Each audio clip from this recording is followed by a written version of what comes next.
Um, Ran a professional learning services business called Generation Ready, where we did job embedded professional development for math and literacy.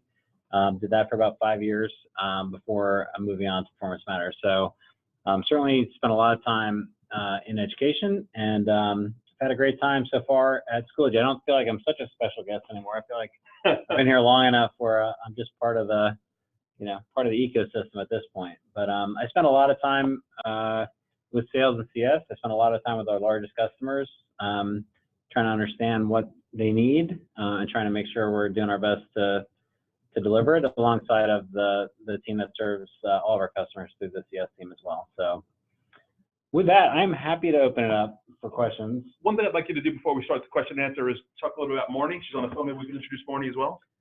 Marnie Stockman. There she is. Hi. Yes, Marnie, I don't need to introduce you, but I've worked with Marnie for a while now. She needs no introduction, but she can introduce herself as well. So hi all. I also have been in education, but a different path that Justin took. I was a high school math teacher, a math supervisor, assistant principal, and a local accountability coordinator. And then I too was at Performance Matters, where Justin and I met and lived through the hiss-worthy acquisitions. And so then I found Schoology. Very happy to be here as Director of Assessment Strategy. So I'm really looking forward to working with everyone on what interests are in assessment and how the Schoology tool fits and how we can grow the Schoology tool more to fit even better. So nice to meet all of you, and I will get to meet some of you live at Next also. So I'm very much looking forward to that. Yeah, it could be worse than showing up in Boca. All right. Anything else, Ivan? I've told everyone on there to get their toughest questions ready for you. So it's all fair game. It's all fair game here. Schoology and otherwise. I'm expecting, and there's some heavy hitters out there. I'm thinking Danny Patterson's got one loaded and ready to rock right now. So that's for sure. So all right, who has a question? Coach Mack wants to know, Marty, if you have a Twitter account. I am working on a Twitter account. How is that? I think my current Twitter account is just so I could track my children's school. So it's something like the Stock Mom. So it's not used. So I'm working on a Twitter account as we speak. I'll let you know. All right, Justin. The first question already came in. They want to know, you've been here for a year. What's different about Schoology now than when you first got here? What has surprised you? Well, those are two different questions, so I will answer both. I think there's a lot, I would say there's a handful of things that are different. I think some of them are, things that were in flight when I got here, but maybe we executed a little more deliberately. So for example, when I was talking to Jeremy back it would have been January. So I was talking a few months before I started with Jeremy. He said, we're K-12 focused. All we're doing is K-12. And when I got here, I asked Ivan, well, why do we say higher ed and corporate on our website? If I'm a school district and I'm looking at Schoology, I would never know that all we're doing is K-12. And I think so some of the strategic decisions we made around that maybe were made ahead of, maybe a more focused execution. And I think sometimes saying no is hard. So we stopped taking corporate leads. We stopped taking higher ed leads. Basically we said, we're just going to focus on K-12. Soup to nuts, and I would say last summer was really our first real execution against that strategy. And that was important for us because if we're saying that to school districts, the natural question is, well, who cares, right? Why does that matter? And I think until we got to the point where we were 100% focused on it, it was sort of an open question. But now, if you look at what we've built in the last 12 months, if you look at what the product team has done in the last 12 months, it's very obvious that what we're building is for schools. All the work we've done around standards, that doesn't matter in any other, it doesn't matter in any other context other than, looking at how kids are doing against the objectives that are laid out by the district, by the state, et cetera. That's probably the most obvious example. I think what we're doing with AMP is similarly, again, very specific to K-12. Now we're looking at how do we make sure that people who are assessment directors and researchers also see AMP as a industrial strength product. We know that it's superior on the instruction, to help inform instruction, but now we have to work towards that other constituency at the districts, particularly large districts where, basically where, those folks whose job it is to focus on accountability and sort of predictiveness of student performance. Those are often the folks who are going to be looking at AMP alongside of Performance Matters or Illuminate. And I would say that's kind of the next chapter for AMP as we're scaling that up. So I think I think that's kind of the overarching thing that's probably different in the last 12 months. I think, as you all know, our products we've done a lot on products in the last 12 months. I guess I've only been here for 12 months, so I can't really speak to it. But from what I'm told, relative to other years, we've done quite a bit on both the LMS side and on the AMP side this past year. So I think, I'm very happy and I know the team is very proud of the work that we've done over the last 12 months.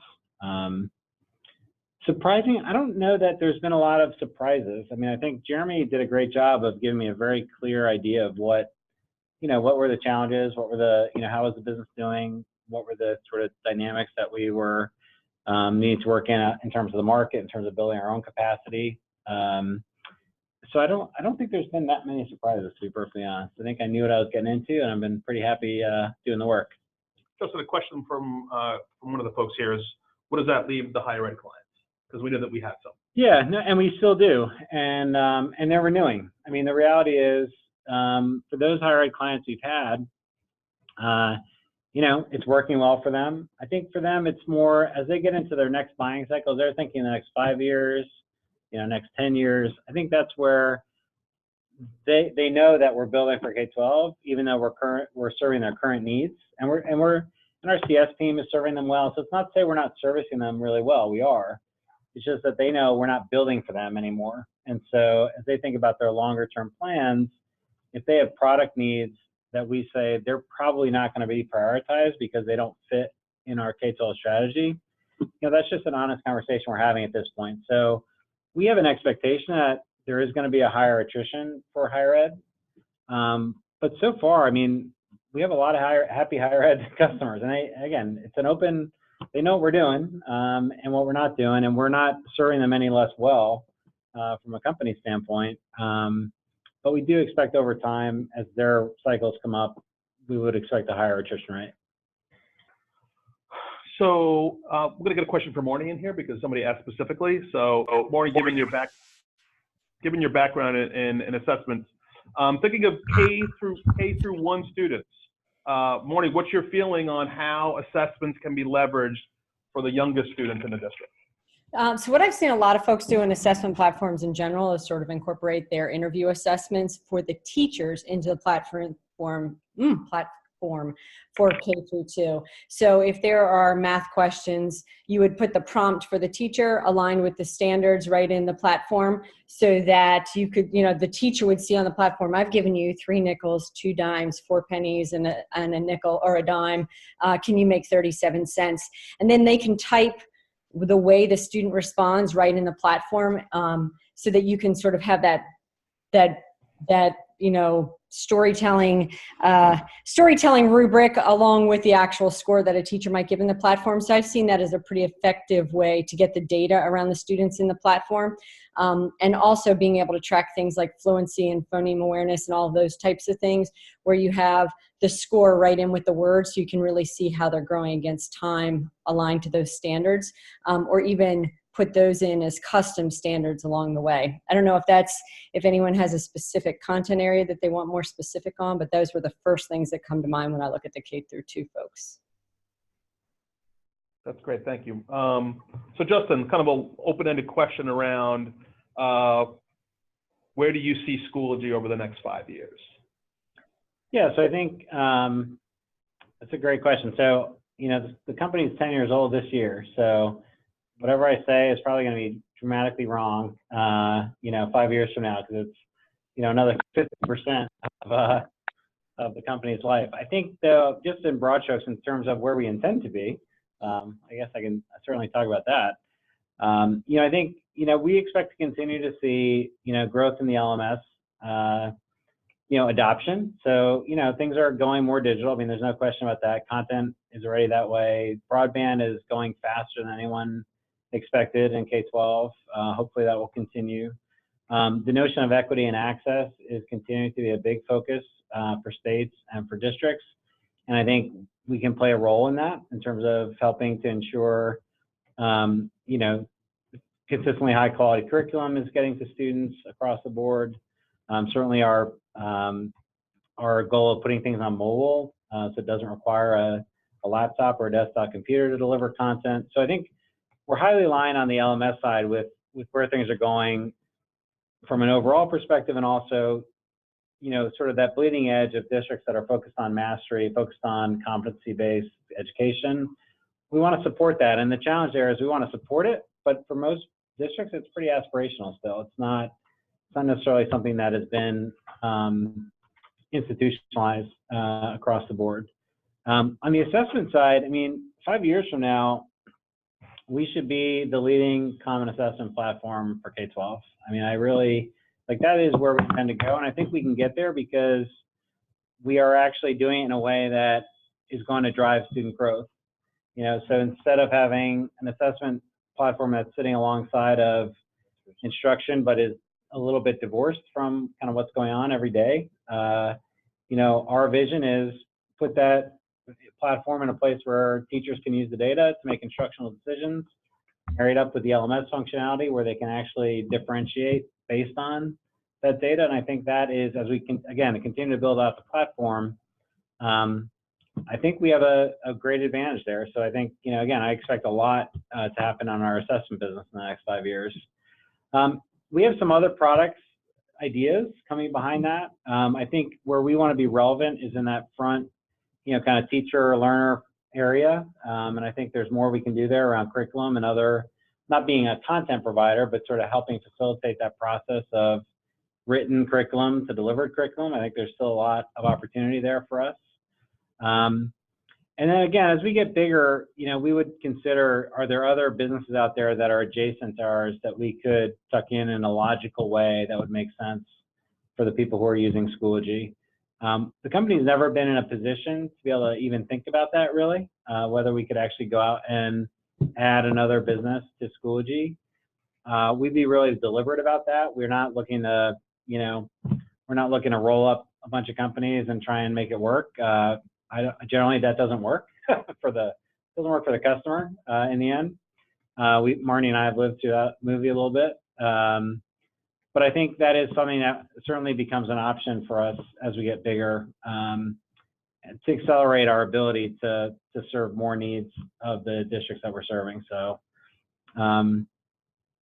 does that make sense? I mean, are there anything else? I'm trying to think if there are any other sort of lenses to think about that question through. I think we've got some drill down questions. I think it would be good follow-ups anyway. Okay. But that seems fine. So, and they'll let us know because they're all there's no. Are they shy? Is that? No, they're all. By the way, there's 77 chats in the thing. Okay. There's plenty coming through. By the way, there's just, this is the wild. There's a couple of questions. So Paul Beckerman asked this question, and just in general, kind of, you know, we've seen a couple of things come out around personalized learning. How is that as an area of investment? What do we think is going to be coming down the pike in that whole area of personalized learning? How do we think about it as a company, as far as against, and also I think maybe they're trying to figure out where that sits in the hierarchy of investments for us. Yeah. Well, I mean, you know, I think if you're at Next last year, or if you've seen Joel's presentation on the product roadmap anytime in the last 12 months, I mean, you have personalization, mastery, and assessment. I mean, those are the three thematic investment areas for us from a product development perspective. What's in those buckets certainly will evolve and change, but the reality is those buckets aren't going to look any different, you know, as we head into the next 12 to 18 months. So, you know, we're going to continue to invest in personalization. And for us, I think, and I do talk to a lot of districts that are considering Schoology or are using Schoology. It seems like there's a camp where they're trying to automate all of that, you know, based on algorithms and machine learning. And then there's a camp, which I think we would fall into, at least primarily, around making it really easy for the practitioner to make decisions and assign, you know, personalized resources, you know, for students. And I think that's, you know, probably the bigger area of our focus, at least right now, although we would evaluate both. Personalization is such a big topic, a broad term. So I think again, for us, if you think about also with assessment coming together, the ability to really shorten the distance between teachers understanding something about a student and being able to do something about it. So if you look at think about our mastery view right now, we want to then say, okay, well, here's how students are doing on standards. Here are those students that are at these different levels of proficiency on these standards. Let's immediately be able to provide a teacher a way to then provide a differentiated experience to them, whether it's through content or through some other means. And I don't think a lot of people are trying to do that. I mean, to be honest, I think that's where we start to see some spread in the roadmap between what we're trying to do and what maybe Canvas or D2L are trying to do, which is more higher ed focused. And I think that's an advantage for us. I think it makes sense for us to think about it from a standards perspective and from a teacher empowerment perspective, and be the best at that. And we'll evaluate, of course, are there other ways to do it that, might be more automated, but I don't see that as being our primary goal at this point, because I don't think we think that is what's going to serve the greatest needs for most school districts out there. So everybody knows that Melissa Stanton's my favorite up there, so everybody knows that. So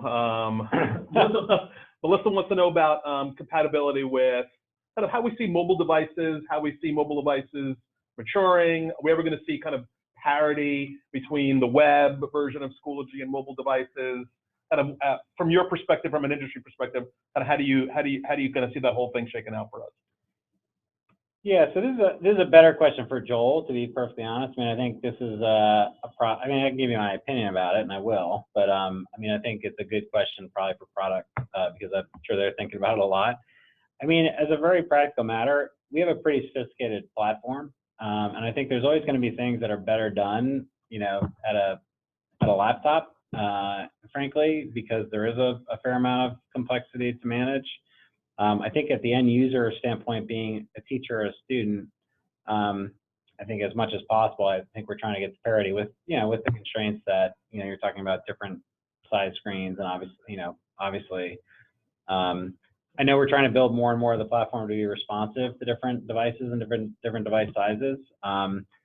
But I couldn't give you a really specific answer on kind of where we're at or kind of what the vision is there. So that's probably a better Joel question. Absolutely. Than a Justin question. So my friend Rick Bray, chilling on his back porch in upstate New York, just wants to know about kind of had a specific set of questions about integrations, but I'm going to broaden it out a little bit. We launched a partner program this year. Kind of how do you feel, where does that investment sit, again, within the hierarchy of all the things that we're trying to do? That's Rick Bray right there in the corner, chilling on his back porch in upstate New York. Where are we in upstate New York? Where is he's in Broome. He works for Broome Tioga, Okay. Boise, so a little bit further up where you All live. right. Well, I went to Cornell. You might not even believe I'm in upstate New York with this weather, but it's happening. Yeah. Sorry. It's not winter yet. Next week. So, what was the question? Oh yeah, partner program. What do you think about it? Where does that sit? I have that effect on people. Yeah, no, I think no, I'm excited about the partner program. I think we again when I got here, like our whole us being open and interoperable is a key priority for us, and will always be a priority for us because the easier we can make it for districts to use a bunch of different content in a kind of coherent way, that's good for us. I think what we found, and Ivan and I were together in some of these meetings, people are just partners saying to us, we really want to do more with you, but it's like they were pushing on air. I mean, we didn't have anyone on our side to actually handle that. So they want a better integration. They want a tighter integration. They want us to help promote them through our channel. And basically, we just didn't have a way of doing it. So we go through a strategic initiative process where anything that we want to make an investment in that's a longer than a 1-year horizon, we want to tee up those ideas. And what came out of that process was we should fund a partner program so that we could, for those companies that are interested, they have an opportunity to have a better experience, invest in a better experience, where we could actually support them in doing that. And so we hired 2 people, so one on the product side, one on the sort of business management, kind of relationship management side. Kicked it off in January, and I think we have, 10, 15? We kicked it off or now? How many partners do we have right now? We have 22 certified. Yeah. Sorry, so we have the open ecosystem, right? So everyone can connect through the open APIs. now we've got 22 companies who've decided they want a higher level of either service on their integration or exposure through the channel. What that does do, though, is it's helped us have better documentation, better support. So even our open API and our open ecosystem is actually better than it was before because we do have resources now that are maintaining that. So we're always going to be open, but we are trying to fund more support for partners by those partners who are willing to pay for a certified level to actually fund that initiative internally, if that makes sense. I would say it hasn't quite reached back all the way into the product yet, but I think over time what you'll see is us having some priorities even on the product roadmap to help make that a more robust, cohesive ecosystem for partners. Okay, this is a question that we talk about a lot, so hopefully this one will be easy. Some of the folks on the phone are our biggest supporters in the districts that they work in, and there are folks who use Google Classroom, like Google Classroom in those districts. Sometimes it's hard to compete with free. How do we think about Google Classroom? How do we think about Google as an ed tech service provider? Kind of what's our strategy of making sure that these districts continue to see value in what it is that we're doing? Yeah, I think Google's a fad. I think it's going to be gone in a year or two. I don't think we have anything to worry about. No, I think. I have a 14-year-old daughter who uses Google Classroom in her school, so I get their weekly digest. I think what we're trying to do is make it easy for people to use tools that they're used to using. I think G Suite is not maybe 100% ubiquitous, but pretty close to it. Same goes for Microsoft Suite as well, in a more limited way. But we need to continue to make sure that there's value in the complete enterprise LMS. I think that's where we want to make it easy to use Google Classroom and easy to use it in a way that's better than standalone within the LMS environment. I think we do. I mean, that is definitely, when we go into a district and we see a lot of Google Classroom use, that's not really a bad thing for us. What we can show to the district is, hey, they keep using it, and now they don't have to move all their stuff. It's just now they've got all these workflows now as part of the enterprise, and they can bring in this other content and put grades back into the grade book without really changing the parts of the practice that they like. So I think for us, it's embrace the ecosystem that's being used. Make sure we continue to put pressure on ourselves to differentiate the benefit beyond that. And I think that's good. Once the districts get larger, I mean, they're not going to go with an unsupported platform either. So, customer success is an important part of the equation when you're talking about districts who, want support around the solution to really get adoption and to change practice that they're trying to change.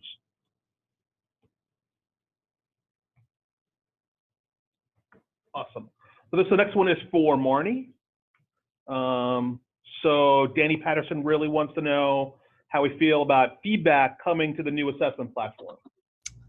So in general, we think feedback's important, so coming to the assessment platform would be important as well. Actually, my first day on the job, maybe my first minutes on the job, I can't remember exactly, I was with the product folks saying, okay, what of all of these priorities are important? And that was certainly one of them. In the building AMP out further, feedback, definitely a piece of it. Awesome. So let's ask another question around Next and Next affordability. I think it's an important question. I'm going to maybe tee it up, and Justin, if you have a comment on it, that's okay. I'm going to try to answer this one. This was an area that I'll give it to you. Yeah. So the question Melissa asked is, what are we doing to make Next more affordable? That's a really hard question for us. So a couple of things. One is we really try to make Next something that's valuable in general, right? So there are more sessions, there are more client-led sessions this year than ever before. We try to create content that we hope that everybody who can come will find really valuable, that they think it's actually worth it, and you guys all learn something. I think that it's getting harder and harder because it's getting bigger and bigger for us to find a place, that we can all do something that would be more affordable from a cost perspective.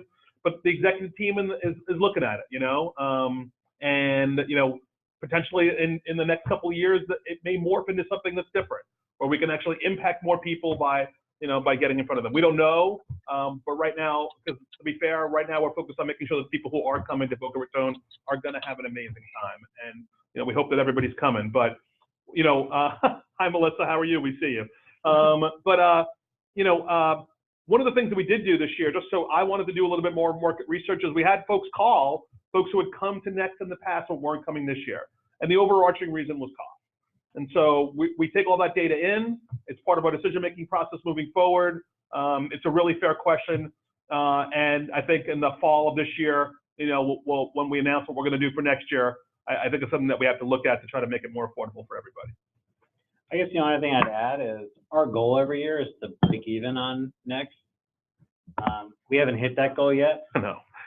So just, that is the other, it's an investment on our part too, which makes it always hard to have that conversation of how do we lower the cost. But like Ivan said, we are thinking about some new ways for next year that we potentially could do things a little differently. Let's see.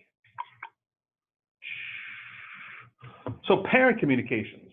Dave, I don't know if Dave Wolpert's here, who runs product marketing. Hi, everyone. Dave, there's a lot of folks who are trying to figure out how we do parent communications a little better. I don't know if you have any comments about that. I know that we'll be publishing a new roadmap at Next in July, and I know that parent communication and making that easier is on there.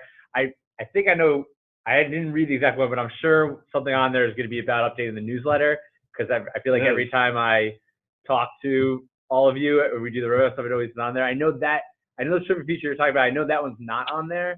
We're taking a more holistic view of trying just to make communication easier across the whole platform, including parents. But I know that's something that we're going to be releasing right after Next. So, question for you is, there's an investment here in ambassadors, right? They all got their ambassador swag this week. Hope you guys enjoyed the ambassador swag that you all got. Yes. And we try to do the best we can on that stuff. How do we feel as a company, our investments in the advocacy programs that we do have? The Champions program, the Ambassador program, the Customer Advisory Board. We're up and down the hierarchy here of trying to do advocacy programs. How do we feel about that investment? Yeah, I guess, well, what I'd say is that when I did come to Schoology a year ago, my first conversation with Jeremy, before I was, actually, I didn't even know I was applying for a job. So I was probably very candid, more than I would probably normally be. And we had, at Performance Matters, we had common customers. And so I had heard about Schoology and how much people love Schoology. And so when I first talked to Jeremy, I said, I don't really get it, right? I was like, it's an LMS, right? I don't really understand. Like, I've seen Moodle. Like, I don't really understand, why do people love Schoology? I really, so you can tell I really didn't think I was applying for a job. But I think, the customer advocacy stuff we do, the ambassadors and others, all the way up through the Customer Advisory Board, Schoology, Leadership Network, that actually is what is different about us. I think, because if you look at it, yeah, we have a great product, no question, but if that's all there was, we would have a much harder time being successful. And I think the reason that these programs are so important is because the really cool stuff that happens at Schoology is not, us giving it to our customers. It's actually what you all do and what teachers do and what schools do. And our job is just to connect the dots, connect you all to each other, connect you to other people outside of your network.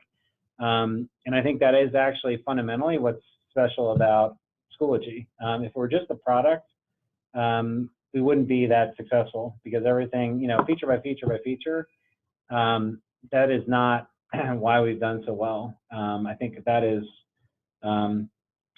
core to the difference of Schoology and why it's successful, and why from the outside it is hard to understand why there's so much excitement. And it takes a little while inside to quite figure it out, but this is at the core. I think it's definitely worthwhile. I don't know if I was articulate about it as I'd like to be. When I went to Next last summer, it was kind of unbelievable. Yeah, I think the first time I went to Next, I was pretty amazed myself. But now I think maybe now I'm trying to figure out actually how to not show that anymore. We talked a lot about standards-based grading. We talked a lot about it in the marketing materials that go out. Do you think that the traditional grade book is going to stay? Do you think that traditional grading has a place next to standards-based grading? How do we feel about those from a personalized learning and overall experience for our Schoology users? Yeah, and I think this is what I was trying to get at before. I think we have such a range of school districts and schools in terms of where they are in their own evolution. It's a hard balance for us to make sure we're bridging the spread so that we're not, we can't leave behind, a big chunk of the districts out there with the product functionality that we have, because the reality is most districts I've run across are not really sophisticated at scale using standards-based grading, particularly outside of the elementary, early elementary school level. I think everyone understands, well, I shouldn't say everyone, there's a lot of consensus around, the goal of getting towards more standards-based and differentiation around standards, performance on standards. I think that is, as universal as there is a concept, I think. And then when you get all the way up to people who are really trying to push the envelope around competency-based, that's even a smaller number of, schools out there, particularly in traditional school districts. So I think that's the challenge. I think we need to make sure that we're serving the needs of the mass of districts that are really trying to work towards that vision of work around standards-based work K through 12, and still make sure we're on the cutting edge of what the best, practitioners in that particular area are trying to do. And I think frankly, that's where we are now, because I know that the people who are really pushing for competency-based feel like we don't have everything they need yet. But we're also talking to lots of districts who are just really getting started K through 12 on trying to really adopt, standards-based approach. And by the way, the infrastructure on the SIS side is generally not ready to handle it either. And so the whole thing is trying to we actually have I don't know if you talked about this, but we have a project with IMS Global starting up this year with Infinite Campus as the partner to try and really, again, dig into how do we get the whole system working more in alignment around being able to handle standards-based grading, and that has to include the SIS if that's really going to become institutionalized, at scale. So a little bit of the bigger picture stuff. So Paul Beckerman wanted to know, as you look out into the future, do you have any big transformational dreams, either within or beyond your big 3 goals? That is, I feel a lot of pressure to have a transformational dream right now. Paul's smiling there too in the upper right-hand corner, just to be clear. Huh? I'm going to let you think about that a little bit. That's a good question. You could throw him the softball of is anyone coming to Connect Ohio, which is in there, and Ivy. I know Kelly 80 is. We are sending some folks to, while Justin thinks of his answer about big transformational dreams, we are sending some folks out. Kelly 80's giving a keynote. Marty, I think you're going to be there as well, right? Not Ohio. Not Ohio, some of the other ones. So we are sending some of the regular folks out to the Ohio event. I also like, my favorite comment on the board today was that Coach Mack said that they renewed Schoology without her having to talk to the superintendent this year. Nice. That progress? That's progress all around. So Coach Mack also wants to know about SchoolBiz integration with Schoology. I can actually take that one. So as part of the Certified Partner Program, we really look for best-of-breed partners that could extend the functionality and go deeper into specific areas that we think could add a lot of value to all of our customers. The folks from SchoolBiz came to us and said, hey, we're really going deep on parent communication. We want to make that the best experience for parents. We also know that for us to do that at any kind of a scale, we need to plug ourselves into the ecosystem of an existing LMS provider that has a kind of a critical mass of existing customers. So we thought that there was like a natural fit. We love that tool, that they've been working on the integration to make it a really great experience. So if you want parent engagement from Schoology and that's enough for you, you can just get that out of the box from Schoology. If your district really wants to go all in on parent engagement, that's something that you want to just really kind of blow out and make amazing because you think that's the best way for you to drive in student engagement or drive student performance or just make everybody feel like it's more of a community. You can actually plug seamlessly now into a SchoolBiz, and they're coming to Next, and they're going to be a sponsor at Next, so you can actually talk in detail about that with those folks there. So it's a really good one. Let me take a crack at the question. If you'd like, if you'd like, yes, I've tapped in. I think the bar is high, but I guess what I think about what will be the most transformational ideas is where can scale actually change the game? And I think sometimes being bigger is not an advantage. Sometimes it makes it harder to do things, and then sometimes it unlocks some things that you can't do until you get there. And so when I think about content, you know, we have millions of users now. We have millions of people who are in the platform every day. It seems like there's an opportunity for us, both on assessment and on curriculum, to start to get some real network effects. And I think we see it in certain states where there's collaboration. I think we see it in the open, you know, groups. But I think over time, if you can apply some data to, you know, some efficacy data to what's happening out in our network, I think that could be really fundamentally interesting in terms of, you know, trying to, it is a bit of an open source concept, but with more rigorous data attached to it, that could be part of the community of Schoology, independent of, you know, publishers, independent of content providers. I think that would be pretty cool. So, Justin,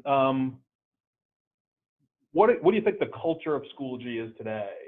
And is that kind of what you thought was? We talked a little bit about the community that's around it.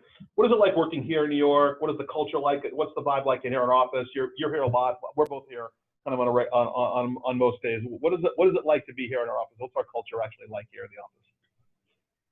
Well, I mean, I think, you know, we're a founder-run company, and I think, you know, that, you know, all 4 founders have been here all, you know, 10 years that it's existed. Jeremy obviously continues to be the leader, and I think that is, you know, I've been at other companies, some bigger, much bigger, some smaller. I think what I would put my finger on is that sort of founder's mentality is definitely a big part of our culture here, and I think what that means is we're very close to clients. I mean, if you think about the lens we're making decisions through, it's about the clients. So here in the office, I mean, I think we're constantly talking about customers. You know, we have support here, we have marketing, we have a chunk of the customer success team. So there are no offices. For those of you who have been here, I mean, there are no offices here in New York. So we have an open environment. And I think that, you know, that is conducive to just the constant flow of information, largely focused around what customers are doing or wanting, or, you know, what we're talking about. We're pretty also flat in terms of hierarchy, so, and informal. So people are constantly, I try and encourage it. I think sometimes people still won't do it, but, you know, just having just regular conversations around what's going on. You know, we have a lunch area that people, you know, we are just sitting around and eating and chatting. So it's a pretty casual environment, but I think, you know, the thing that we would anchor on is just, we're very focused on customers. I mean, we're spending most of our efforts around whether it's building something new for them or serving them or getting new ones. I mean, that is really what we spend most of our time around. Awesome. So I'm purposely staying away from all the deep product questions. Not that Justin, I think that's wise. But, you know, the last question is, this is your second Next. You know, what can the folks who are coming expect this year? Maybe that's you know, or just more of the same from Next 2019. Well, more of the same doesn't sound very exciting, except that last year was pretty awesome. So yeah. More of the same, awesome, I would say, for sure. You know, the same orientation around trying to get most of the programming to be sharing across, you know, not us presenting, although there's some of that obviously, but sharing those best practices. And, you know, I know we've got a great place this year, and that sort of that self-contained feel that most of the people you're going to run into are Schoology people. So yeah, no, I'm excited. Last year I kind of wandered around. I didn't really have any jobs last year, which was kind of nice. I'm going to be put to work more this year. But no, I'm looking forward to it. It's such a fun experience. So I'm gonna kind of leave it right there. So for the product related questions, I may have Dave take a look and maybe post some answers on the board. Talk to our product folks, because there was some deeper technical questions or product feature questions, and I don't want to cheat anybody out of that stuff. For those of you who are not, who are going to Next, I look forward to seeing you guys in a couple of weeks. If you're going to ISTE, please make sure that you stop by the booth and come to our customer party as well. For those of you who can't make it to Next, I'm not going to tell you everything, but we're working something out to try to give you guys a little glimpse of what's actually going to happen in Boca Raton if you're not going to be there. So no more details other than that. So as always, this is the last meeting of the year. I've said this over email. I've said it on all these calls. You guys are super important to the story that we have. The feeling of community that sits around Schoology, that everybody always comments, it's actually you and the work that you guys do. So keep doing that stuff and keep posting on social media. I don't think we could probably stop some of you from doing that. So, and you know, one of the things that came out in the comments here and in the chat is we are this open kind of community. Our company is really focused on the success of our customers. It's actually more than just talking points. It's really kind of who we are, what we do. We have no offices. Anybody can walk in. We answer all of our questions. So I think that's just the nature of the beast and who we are. And a lot of it has to do with the fact that you guys do give us your time to be part of this. So we just wanted to thank you for another really great year of ambassadors, and we look forward to you guys getting some time off as well, maybe. And for those of you who are going to be back in the program next year, we look forward to seeing you guys again next year as ambassadors. So thank you very much. So Yeah, thank you. Thanks, guys. I'll be talking to you probably tomorrow. So have a good night. And thanks, Justin. And thank you, Marnie. Bye, guys. bye, guys. Thank you.